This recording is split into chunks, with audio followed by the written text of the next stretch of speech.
form a volute and hold external and internal parts together. Most are two pieces and bolted together with a gasket in between. A radial split casing is split perpendicular to the pump shaft, and an axial split casing is split parallel to the shaft. The volute is a gradually widening cavity inside the casing, which serves as a discharge for the pump. The inlet to the valve is commonly referred to as the suction eye. Fluid enters from the center and is spun outward to the volute by the impeller. In order to operate correctly, the inlet line must be primed. The impeller is a set of blades that rotate around the drive shaft, which spins and transfers the fluid from the center to the discharge.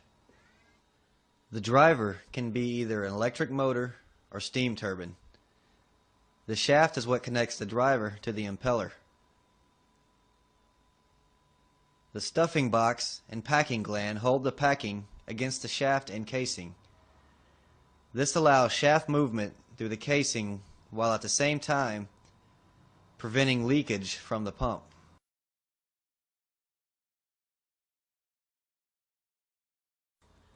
If a pump was said to be horizontal, it means that the shaft is horizontal to the ground.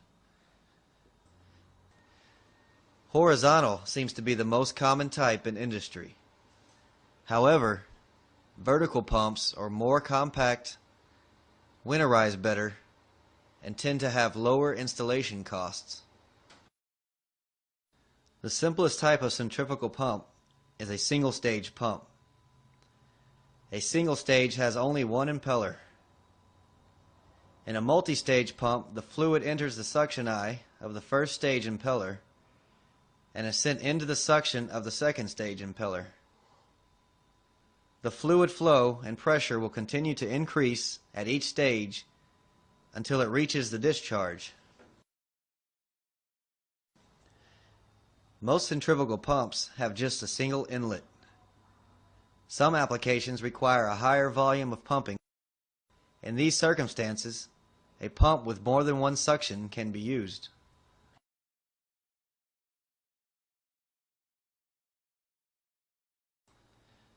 Impellers come in three basic designs. An open impeller has vanes that are only connected to the shaft. It is self-cleaning but has very little structural support. A semi-open impeller has the vanes connected horizontally to a plate on one side for more support. The vanes of a closed impeller are closed in between two plates for maximum support. This is the strongest, most common, and most efficient design, but it is limited to use with clear liquids only.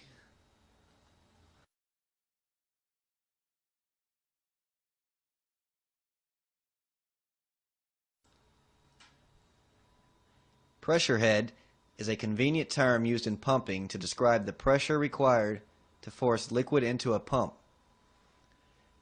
In order to calculate the system, you will need to know the static head on both the suction and the discharge side of the pump. In addition to static head, there are two more heads you will need to know to complete the calculation. The static head of a pump is the maximum height or pressure it can deliver. Static head is due to gravitational force on a column of fluid. The head caused by resistance in the piping, fittings, and valves is called friction head.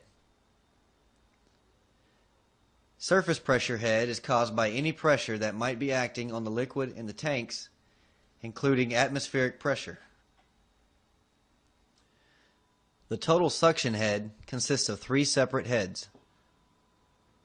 The total suction head equals suction static head plus suction surface pressure head minus suction friction head. The total discharge head is also made up of three separate heads. Discharge head equals discharge static head plus discharge surface pressure head plus discharge friction head. To calculate the total system head, subtract the total suction head from the total discharge head.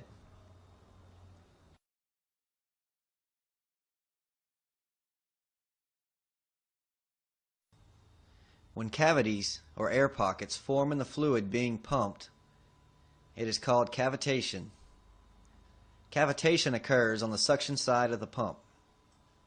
There are 5 basic causes for this: vaporization, air ingestion, internal recirculation, flow turbulence, and the vein passing syndrome. The effects of cavitation are: the cavities or bubbles will collapse when they pass into higher regions of pressure, causing noise, vibration, and damage to many of the components. You will also experience a loss in capacity. The pump can no longer build the same pressure, and the pump's efficiency drops. Rapid swings in the discharge pressure are one way to recognize cavitation. Another way to recognize cavitation is by sound. Cavitating pumps resemble the noise of steel ball bearings being introduced into the pump. A cavitating pump must be resolved quickly in order to avoid severe damage.